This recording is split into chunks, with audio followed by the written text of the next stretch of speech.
Mango is the choicest fruit in the Indian subcontinent.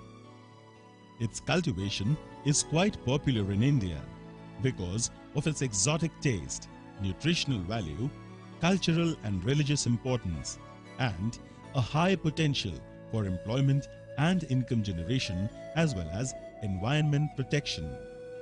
Like any other fruit crop, mango orchards also witness decline in productivity after about 45 years of age, and thereby the orchard becomes economically non-viable. Closely planted orchards attain such a stage much before reaching this age. Intensive research efforts were initiated at the Central Institute for Subtropical Horticulture, the CISH Lucknow, for evolving and standardizing technologies for restoring the production potential of existing plantations. The decline in productivity of old and dense orchards is primarily due to intermingling and overcrowded branches of trees, resulting into poor light penetration. This, in turn, leads to poor photosynthesis efficiency, which consequently diminishes the fruit-bearing capacity of the tree. Productivity is further affected due to compounding problem of insect pests and diseases which proliferate in congenial microclimate created within the shady, dense orchards. Pest management also becomes difficult due to the height of trees. CISH Lucknow focused upon providing new life to existing old and unproductive orchards through the rejuvenation technology. The technique aims at pruning of undesired branches for inducing development of an umbrella-like open canopy of healthy shoots. An open canopy ensures better light penetration and interception, thereby improving the flowering and fruiting potential of the shoots. Pruned trees attain canopy of healthy shoots in 2 years, and from 3rd year onwards, they start bearing fruits. The rejuvenation operation starts during the month of December. The technology involves pruning branches of the trees at a height of 4 to 5 meters from the ground. The selected branches for pruning are marked with white chalk by making a ring around the branches at a distance of 75 centimeters from their base. Other crisscrossed, intermingling, overcrowding, dried and diseased branches are marked with red chalk for removal. Pruning should be initiated from the lower surface of the branch with a 15 to 20 centimeters deep cut. Later, pruning may be done from the upper surface of the branch. Tall and heavy branches should be tied with rope and safely pulled to avoid splitting of the branch.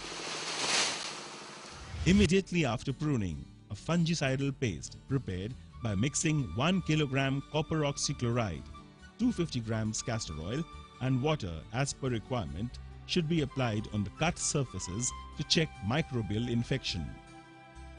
Income generated from the sale of wood of pruned trees and additional returns from intercropping in the space opened up after pruning compensates the economic loss. Basins and irrigation channels should be prepared during January after completion of pruning work. Integrated orchard management is essential for emergence of new shoots, their survival and development of an ideal canopy, as well as for unpruned trees to get higher yield. Application of 2.5 kilograms urea, 3 kilograms single superphosphate or SSP and 1.5 kilograms muriate of potash besides 120 grams well-decomposed farmyard manure FYM is recommended for each pruned tree. Half dose of urea with full dose of single superphosphate and muriate of potash is applied during the end of February. The remaining half dose of urea is applied during the end of June. Full dose of FYM at 120 kilograms per tree should be applied in July. Manures and fertilizers should be applied in the basins prepared around the trees. Hoeing and weeding in the basins must be done before application of manures and fertilizers. After emergence of new shoots on pruned trees, optimum soil moisture should be maintained. Otherwise, the shoots may dry up. Pruned trees must be irrigated at an interval of 15 to 20 days from March till the onset of monsoon. Mulching with black polythene sheet may be used for conserving soil moisture in the basins during April to June. 3 to 4 months after pruning, selective and regular thinning of shoots is essential for facilitating the development of an open and spreading canopy of healthy shoots.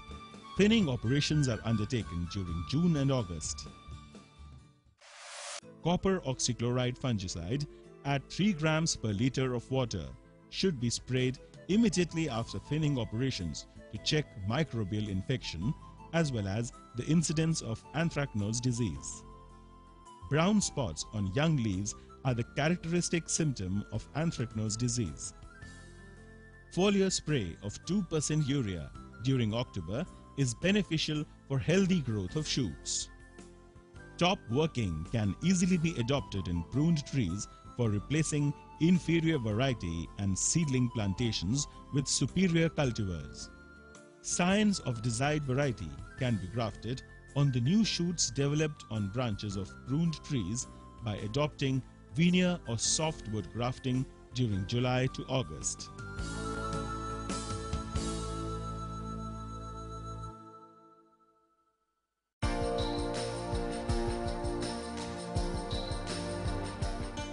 Stem borer infestation is manifested in the form of holes and wooden frass stuck on the affected branches. Larvae of the insect tunnel inside the trunk and destroy the conductive tissues, resulting in the drying up of the branches and foliage. The larvae can be pulled out of the hole, or they can be traced along the tunnel in the branch made by them. Larvae hidden inside the branch and trunk can be effectively controlled by placing a cotton wick soaked with Nuvan, that is dichlorvos 0.05% inside the hole, and sealing it with mud. Leaf cutting weevil damages the leaves by cutting the leaf across the lamina like scissors. It can be managed by 2 sprays of 0.15% carbaryl, that is 7, at 3 grams per liter of water at an interval of 15 days. Pruning and good aftercare gives old, dense and unproductive orchards a new and extended life for 20 to 30 years. हमारी बाग बहुत बेकार थी, बेकार सर्रा पेड़ थे ऊंचे. All trees in my orchard were unproductive. The food production was too less and of poor quality. The total fruiting was hardly 250 boxes. After rejuvenation, I got about 1200 boxes of fruit. Earlier, each tree could hardly give 1 or 2 boxes, but post rejuvenation, I get about 12 boxes of mango from each tree. After pruning, I did intercropping of potatoes, bitter gourds, etc., which benefited me. Also, I got about 80,000 rupees from the sale of the wood. I would suggest to all farmers to adopt the rejuvenation technique as it is very beneficial. It is a complete win-win proposition as you can do farming, sell wood and thereafter start getting an excellent mango crop. इसमें तो फायदा ही फायदा है, लकड़ी cut गई, plot आपका खाली हो गया, 2-3 साल आप खेती हो सकती है आराम से. Observations on vegetative growth and yield of pruned trees confirm that if the rejuvenation technique is adopted and followed on a regular basis, the productivity is restored with progressive increase in yield.